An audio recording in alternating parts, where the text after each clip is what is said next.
Ce mec qui chiale face caméra va sans le savoir déclencher une guerre. Et cette guerre, elle est sur internet. On a d'un côté Twitch, géant du streaming, créé en 2011 et racheté par Amazon. Et de l'autre côté, on a Kick, créé en 2022 par des géants du casino en ligne australiens. Cette bataille est une guerre d'opinion. Et c'est vous, viewers, qui allez décider du gagnant. Laissez-moi vous raconter la dernière guerre d'internet. Et on va commencer par le début, et le début, c'est Slicker. It was $50 and eventually it got higher and higher and higher and higher. Nous sommes le 19 septembre 2022, et ce streamer anglais, Slicker, va lancer son dernier live Twitch devant plus de 10 000 viewers, 10 fois plus que d'habitude. It's time for the truth.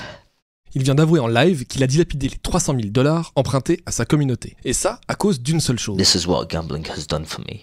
Nous sommes en décembre 2022, les jeux d'argent, le casino, le gambling est partout sur Twitch. You, games, fun, slots, money, slots, wins. Entre 150 et 200 streamers diffusent des parties en live de blackjack, de roulette, de machine à sous. Mais pourquoi autant de streamers le font? Bah principalement l'argent. Winning money, money, money, win. Mais le casino, il est pas toujours gagnant?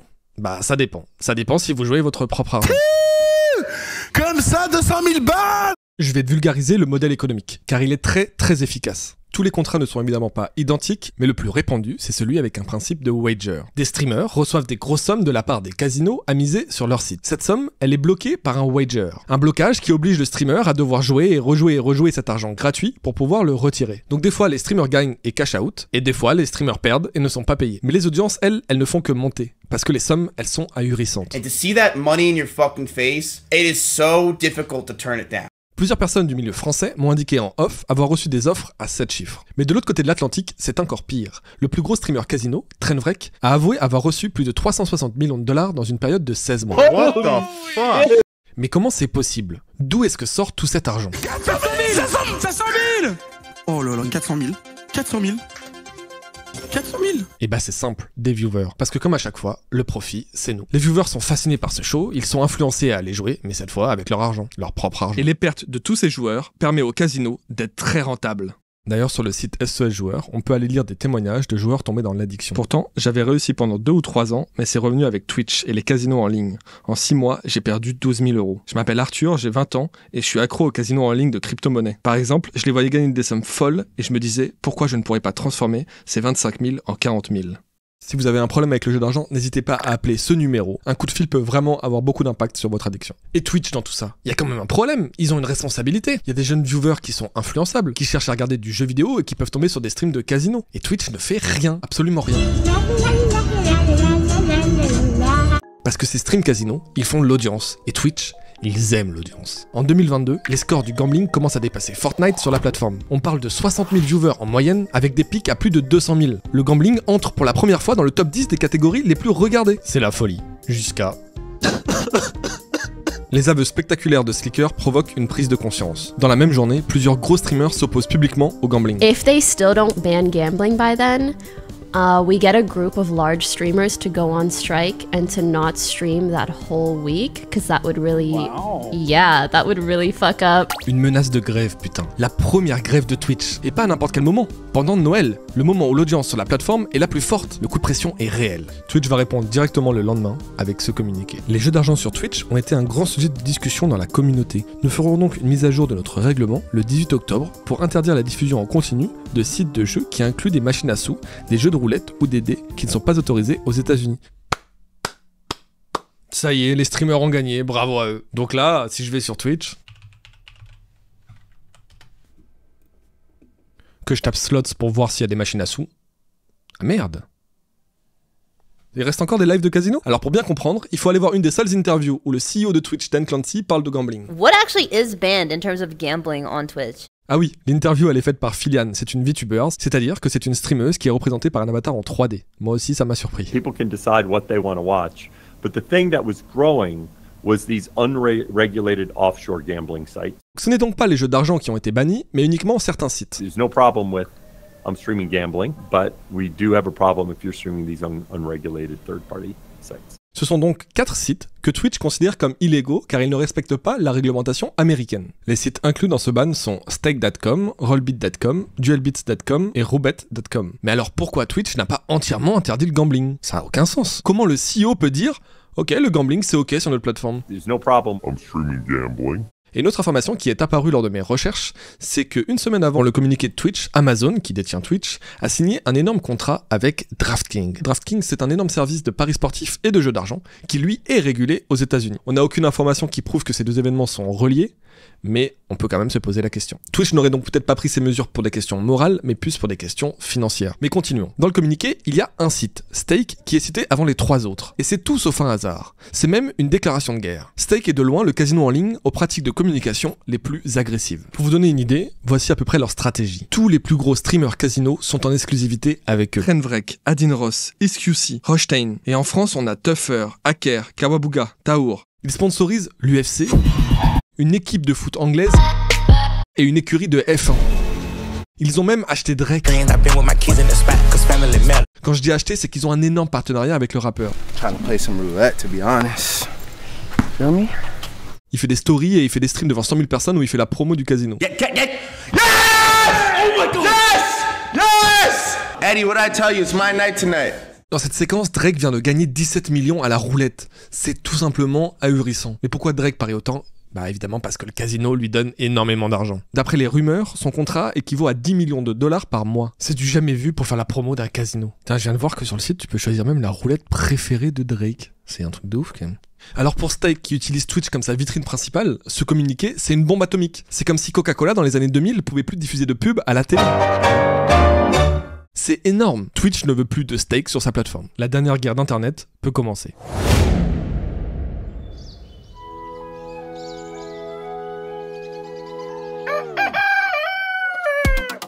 Nous sommes en Australie, le lendemain du communiqué, dans la société EasyGo, celle qui détient Stake. Deux hommes qui auraient dû déposer les armes après ce communiqué décident de partir en guerre. Eddie Craven et Bijan Tehani, ce sont eux qui ont créé Stake depuis maintenant 5 ans. Et ils s'apprêtent à lancer un concurrent à Twitch, Kick. Mais ce sont qui ces deux mecs qui pensent pouvoir s'attaquer à Amazon ? Eddie et Bijan sont âgés de 28 et 29 ans. Ils sont milliardaires. Milliardaires. Le mec en short là, il est milliardaire. Et pour les comprendre, il faut connaître leur histoire. Et leur histoire, elle est racontée dans un seul article. Et cet article, il vient de The Australian, un média australien. Seulement, il y a un problème, c'est que cet article, il est protégé par le paywall le plus vénère du monde. Faut vous abonner obligatoirement à The Australian. Mais pour vous désabonner, il faut absolument appeler le média. Vous devez passer un coup de téléphone en Australie. Je le sais, j'ai dû le faire. Voici leur histoire, racontée dans l'article par John Steinholt. Il commence en 2010. Eddie et Bijan ont 15 et 16 ans.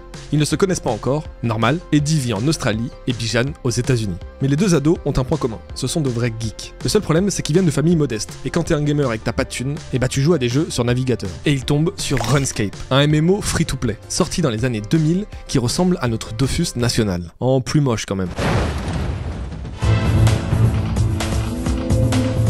RuneScape, c'est un jeu en 2D asymétrique où tu vas suivre des quêtes, chasser des dragons, augmenter tes niveaux comme 99% des joueurs dans un jeu MMO. Sauf que Eddie et Bijan, ils sont pas comme 99% des joueurs. Eux, ce qu'ils veulent, c'est des golds. Beaucoup de gold. Parce que les golds dans le jeu, ça vaut rien, c'est de l'argent virtuel. Mais par contre, ça peut se revendre sur internet. Et cette fois, pour des vrais dollars. C'est ce qu'on appelle le RWT, le Real World Trading. Le fait que des joueurs plus flemmards, mal vus de la communauté, préfèrent dépenser des vrais dollars pour avancer plus vite dans le jeu. C'est un phénomène qui était assez présent sur beaucoup de MMO à cette époque.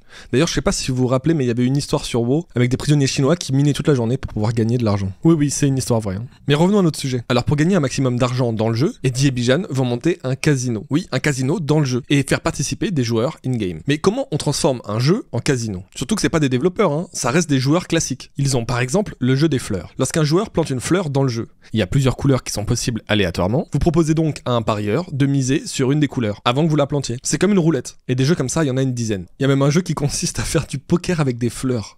Non mais ils sont complètement fous quoi. Bon, je vous explique pas parce que là sinon je sens que je vais vous perdre et on va... Voilà, il reste encore beaucoup de choses à dire. Évidemment, Eddie et Bijan prennent des commissions sur chaque pari, ce qui leur fait du bénéfice. Et cette technique pour gagner de l'argent virtuel qui devient réel, elle marche très bien. Vraiment très bien. Ils vont gagner chacun 100 000 $. Et alors que les parents d'Eddie rencontrent des difficultés financières, il va même leur offrir une franchise de café. Et c'est pas n'importe où, hein, c'est à Coffs Harbour. C'est en fait c'est le paradis en Australie quoi, c'est un endroit où tu fais du surf, il fait beau. Je rappelle qu'à l'époque, Eddie il a juste 16 ans. Mais en 2011 tout s'arrête. Les devs de RuneScape interdisent ces pratiques et bannissent les joueurs concernés. Bannez-moi tous ces connards là. Eddie et Bijan doivent changer de stratégie. Je Je mets en pause 2 secondes la vidéo juste pour vous laisser un petit message. C'est la première fois qu'à Combini on fait ce genre de vidéo, donc si vous trouvez ça bien ou vous avez des remarques à faire, n'hésitez pas à nous mettre un petit commentaire. J'essaierai d'en lire un maximum. Vous pouvez aussi me contacter sur mon Twitter si vous avez des questions sur le sujet. Donc là, normalement, vous vous demandez comment ces 2 mecs qui sont en train de faire de l'argent sur un jeu vidéo vont monter le plus gros casino en ligne du monde. Bah remettons un petit peu de contexte. Tu es dans les années 2010, tu as 16-17 ans, tu as pas mal d'argent de côté, et tu passes ta vie sur internet. Il y a une chose dont tu vas obligatoirement entendre parler. I suggest you take $1 frickin' $1, get some bitcoins. That will be worth $1 million once Bitcoin gets to where it's going to be. Si j'avais vu cette vidéo en 2013... je serais pas en train de faire des vidéos là. Donc nos 2 potes, Eddie et Bijan, commencent à accumuler un peu de crypto. Et un jour, ils tombent sur ce site, Satoshi Dice. C'est un site où tu peux lancer les dés et miser ta crypto sur le résultat. Pas de quoi casser 3 pattes à un canard. Sauf que pour Bijan, c'est la révélation. Il comprend que beaucoup de mineurs de crypto sont dans la même situation que lui. On est en 2011. La crypto, à cette époque-là, tu peux pas en faire grand-chose. Bon, tu peux aller acheter un peu de drogue sur un site douteux, mais à part ça, tu peux rien faire. Alors pourquoi ne pas la parier? Surtout que les gens qui minent de la crypto, c'est pas des gens qui vont être contre parier leur argent, c'est plutôt des gens qui aiment bien jouer avec leur argent. Or, le seul site qui existe, Satoshi Dice, il est lent et il est pas pratique. Du coup, Bijan demande à Eddie de créer leur propre site. Et 1 an plus tard, le site est prêt, il s'appelle Prime Dice. Il faut quand même rappeler un truc, c'est qu'à ce stade-là, ils ont beau avoir créé un site ensemble, ils se sont jamais rencontrés. Ils vivent chacun d'un côté du monde, en Australie et aux États-Unis. Et surtout, le plus drôle, c'est quand ils se téléphonent pour communiquer. Ils essayent de rendre leur voix plus grave, pour faire croire à l'autre qu'ils sont plus âgés. Ils ont à peine 18 ans. Et c'est que le début. À ce moment-là, Bijan, il est à Boston, et il suit des études de marketing. Et il va commencer à appliquer ce qu'il apprend en cours pour leur site Prime Dice. Il va appliquer des cours de marketing basiques à un site de paris de crypto en ligne. Et c'est redoutable. Tout repose sur 3 concepts. Le premier, ne pas être gourmand. La marge qu'ils prennent sur chaque pari est extrêmement basse, voire la plus basse du marché. Ça donne l'impression aux joueurs de perdre moins d'argent et du coup il va rester jouer plus longtemps. Numéro 2, chouchouter ses joueurs. Ils offrent aux nouveaux et aux gros joueurs des free bets, de l'argent gratuit à miser sur le site. C'est très classique, mais c'est efficace. Et numéro 3, leur botte secrète, déboîter leurs adversaires. À l'époque, toutes les discussions en crypto avaient lieu à un seul endroit. Sur le blog du créateur du Bitcoin, Satoshi Nakamoto. Le nom du blog, c'était bitcointalk.org. Il y avait même un channel gambling sur le site. Et eux, ils vont demander à leurs plus gros joueurs de rajouter des petites bannières faisant de la plume de Prime Dice. Les affaires sont les affaires, ils sont imbattables. Ça marche tellement bien que lors du lancement du site, beaucoup de gros joueurs affluent. Mais ouvrir un site de paris en ligne, ça peut créer des problèmes qu'un vrai casino rencontre aussi. Il y a des moments où les gros joueurs font des gros paris et ces gros paris, ils passent. Et le casino peut perdre de l'argent. Sur le court terme, un casino peut perdre énormément d'argent. Et Bijan et Eddie, ils ont pas la trésorerie d'un gros casino. Donc eux, au début, ils commencent à flipper. Parce que les gros joueurs, ils débarquent nombreux et ils font des très gros paris et il va falloir tenir. Sur chaque pari, ils pouvaient perdre jusqu'à $20 000. Et le jour de l'ouverture, ils sont à 2 doigts de passer à côté de la banqueroute. Mais ils vont garder leur sang-froid et ils vont tenir bon. Et ils ont eu raison parce qu'en 2014, le site a enregistré plus d'1 milliard de paris. Alors que Bijan et Eddie ne se sont toujours pas rencontrés. Ça, c'est le site aujourd'hui. Et regardez, à chaque fois qu'une ligne apparaît, c'est à chaque fois que quelqu'un fait un pari. C'est assez fou en vrai. Mais avoir un site comme ça qui rapporte autant d'argent, évidemment, ça va créer des problèmes. Et le premier, des concurrents. Notamment un concurrent russe, qui va quand même leur envoyer des menaces de mort. Mais c'est pas la chose qui va le plus les embêter. Le vrai truc qui va les embêter, c'est le jour où ils vont subir une attaque de hacker. Il y a un pirate qui, après une mise à jour du site, va pouvoir prédire les résultats des mises. Et ce mec-là, il va réussir à les arnaquer de 2400 bitcoins. À l'époque, ça représente $1 million. Aujourd'hui, c'est 66 millions. Alors quand il t'arrive un truc comme ça, évidemment t'es un peu traumatisé, parce que le pirate ils vont jamais réussir à le retrouver. Alors Eddie va commencer à chercher une solution à ce problème. Une solution qui permettrait ni au casino ni aux joueurs de pouvoir prédire le résultat d'un pari. Et pour ça, il va commencer à travailler sur une techno, et cette techno elle est tellement prometteuse qu'il va commencer à la proposer aux régulateurs d'Australie, ceux qui s'occupent des vrais casinos, ceux qui sont légaux en Australie. Je vous le répète, la techno elle empêche aux joueurs et aux casinos de savoir en amont le résultat du pari. Eddie à ce moment-là, il pense révolutionner le business, mais ses ambitions un poil démesurées vont interpeller un homme qui s'appelle James Packer. Voilà, c'est lui sur la photo là. Il a l'air gentil, non? C'est l'un des hommes les plus puissants d'Australie. D'abord, il détient l'empire des casinos australiens et anglais, Crown, qui est vraiment énorme. Et surtout, il est multimilliardaire. D'ailleurs, pendant un moment, il était avec Mariah Carey. Voilà, c'est pour ça qu'il sourit sur la photo. Et James Packer, il va envoyer un mail à Eddie, très simple. Stay in your lane. Reste à ta place. Bijan, il hallucine. Son pote, il vient de réussir à faire chier l'un des plus gros multimilliardaires d'Australie. Un big boss des casinos. Et il y a une chose que tu sais quand tu fais du business, c'est quand tu commences à faire chier quelqu'un, c'est qu'il y a de l'argent à se faire. Et surtout quand c'est un multimilliardaire. Pour la première fois, Bijan va partir rencontrer Eddie en Australie. Il fait ses bagages depuis Boston, direction Melbourne. Il pense y rester 2 semaines pour commencer à discuter avec lui. Ça s'est passé en 2016 et il y est encore aujourd'hui. Sans ce mail de James Packer, il n'y aurait jamais eu steak et il n'y aurait jamais eu kick. Et donc quand nos 2 gars se rencontrent, évidemment ils s'entendent bien, ça fait des années qu'ils travaillent ensemble et qu'ils discutent tous les jours, c'est une évidence. Ils vont créer un casino en ligne. Ils vont transformer leurs millions en milliards. Le problème, c'est qu'on est en Australie. Et qu'en Australie, c'est interdit. Plus précisément, c'est interdit de proposer aux Australiens de jouer en ligne. Mais il y a un vide juridique. Ce qui n'est pas interdit, c'est de créer un casino en ligne pour le reste du monde. C'est exactement ce qu'ils vont faire. Et pour ça, t'as besoin d'une licence. Et ça tombe bien. Il y a un petit paradis fiscal qui s'appelle l'île de Curaçao, qui en 2010 a trouvé son autonomie, et qui, par hasard, délivre ce genre de licences, des licences de e-gaming, qui permettent à n'importe qui, ta grand-mère, ton père, ta sœur, d'ouvrir un casino en ligne. Ça y est, tout est calé. Ils peuvent y aller. Ils vont dépenser plusieurs millions dans l'investissement du site. Pour donner un exemple, rien que le nom de domaine, stake.com, ça veut dire miser en anglais. Donc ils le veulent absolument. Ils vont dépenser 150 000 $ pour l'acheter. 150 000 $ pour un nom de domaine. Et donc en 2017, ça y est, le site il est prêt, tout est carré, c'est impeccable, on va lancer. Ils lancent et c'est un succès phénoménal. C'est énorme, il y a du monde, ils gagnent de l'argent, c'est la folie, pas du tout. Pas du tout. C'est un énorme flop monumental. Et ça va le rester pendant 2 ans. 2 ans où Eddie et Bijan, ils vont tout faire pour rendre le site rentable. Et ils vont surtout commencer à lancer une stratégie de communication ultra agressive. Car on est en 2017. Et ce qui marche en 2017 sur Internet, c'est l'influence. Et pour faire connaître la marque Stake, ils vont dépenser sans compter. Vous vous rappelez du clip où Drake gagne 17 millions de $? Écoutez bien à la fin. Yes! Oh my God! Yes! Eddie, what I tell you, it's my night tonight. Et oui. Eddie lui file tellement d'argent qu'ils sont devenus potes. Pour obtenir ce genre de partenariat, ça se compte en millions de dollars. Mais tout ça, ça reste de la sponsorisation à très grande échelle, certes, mais plutôt classique.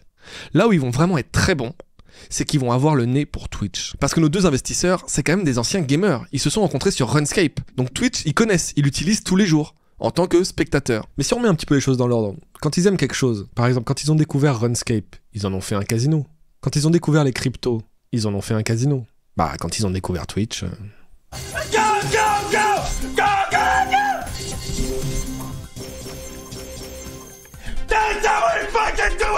Parce que le streaming, c'est vraiment le cheat code parfait pour faire la promo de leur site. Déjà, t'as une audience jeune, qui connaît la crypto. Ensuite, t'as des streamers qui ont beaucoup d'influence sur leur audience. Et enfin, t'as le spectacle parfait pour faire un stream divertissant. Parce que ce qui est terrible avec les streams de casino, c'est que c'est divertissant. Voir un streamer gagner des milliers de dollars, c'est captivant. Je sais, j'en ai maté des heures et des heures. Je mets quiconque au défi, qui tombe sur un stream casino pour la première fois, de pas rester moins de 5 minutes. C'est absolument fascinant. Ils vont donc investir des millions de dollars dans des streamers sur Twitch, et ça va très très bien marcher. À tel point que même Eddie va se mettre à faire des live Twitch. Beautiful, 845, alright, we got another one again, look at this, this is gonna be nice. 330, we still had heaps of spins too. Donc là, vous êtes en train de regarder un patron milliardaire en train de faire un stream de casino. C'est assez irréel de voir ça quand même. Mais la cerise sur le gâteau, ce qui fait que Stake devient énorme, c'est l'explosion de la crypto. Parce qu'en 2020, le grand public apprend enfin l'existence des cryptos. Je vous rappelle que comme Prime Dice, la plupart des transactions sur le site se font en crypto. Stake en profite évidemment, le site devient énorme. C'est le plus gros casino en ligne de crypto, voire peut-être en ligne tout court. Eddie, lui, il devient le plus jeune milliardaire d'Australie. Il s'achète une villa en plein centre de Melbourne à 88 millions de dollars. He's planning a complete rebuild, which property experts say will add another 30 million to the cost.